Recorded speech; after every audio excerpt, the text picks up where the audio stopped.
പാർട്ടിയോട് ചോദിക്കാതെ കേന്ദ്രം സർവകക്ഷി പ്രതിനിധി സംഘത്തിൽ തരൂരിനെ ഉൾപ്പെടുത്തിയതു മുതൽ കോൺഗ്രസിൽ മൂത്ത തമ്മിൽ തല്ല് ഉടനൊന്നും അവസാനിക്കുന്ന ലക്ഷണം ഇല്ല. തരൂരിനെ ഓപ്പറേഷൻ സിന്ദൂർ പ്രതിനിധി സംഘത്തലവനായി തെരഞ്ഞെടുത്തതിനെ തുടർന്നുള്ള കൊമ്പുകോർക്കൽ ഇപ്പോഴും തുടരുകയാണ്. പാനമയിലെ ഇന്ത്യൻ എംബസിയിൽ വിദേശ പ്രതിനിധികളുമായി സംസാരിച്ചപ്പോൾ ശശി തരൂർ കേന്ദ്ര സർക്കാരിനെ പുകഴ്ത്തിയതിൽ ആണ് കോൺഗ്രസ് നേതാക്കൾ ഇപ്പോൾ വിമർശനവുമായി രംഗത്തെത്തിയിട്ടുള്ളത്.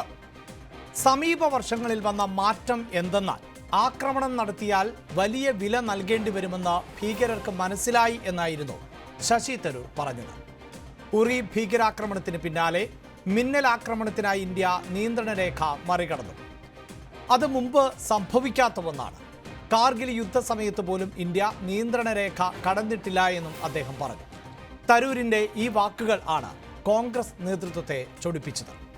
2018 പുറത്തിറക്കിയ ദ പാരഡോക്സിക്കൽ പ്രൈം മിനിസ്റ്റർ എന്ന പുസ്തകത്തിൽ മോദി രാഷ്ട്രീയ പ്രചാരണത്തിന് സൈന്യത്തെ ഉപയോഗിക്കുന്നുവെന്ന് തരൂർ എഴുതിയത് ഓർമ്മിപ്പിക്കുകയാണ് കോൺഗ്രസ് പ്രവർത്തക സമിതി അംഗവും മാധ്യമ പ്രചാരണ വിഭാഗം ചെയർമാനുമായ പവൻ കേര. BJPയുടെ സൂപ്പർ വക്താവായി തരൂരിനെ പ്രഖ്യാപിക്കണം എന്നാണ് കോൺഗ്രസ് നേതാവ് ഉദിത് രാജിൻ്റെ പരിഹാസം. എന്നാൽ തനിക്ക് ഇത്തരം പ്രതികരണങ്ങൾക്ക് പിന്നാലെ പോകാൻ സമയമില്ല എന്നും ഒരുപാട് നല്ല കാര്യങ്ങൾ ചെയ്യാനുണ്ട് എന്നും മറുപടി നൽകി തരൂർ.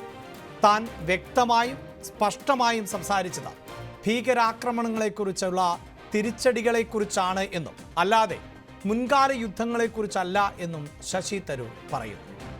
ശശി തരൂരും കോൺഗ്രസ് നേതൃത്വവും തമ്മിലുള്ള അസ്വാരസ്യം പുതിയ തലത്തിലേക്ക്.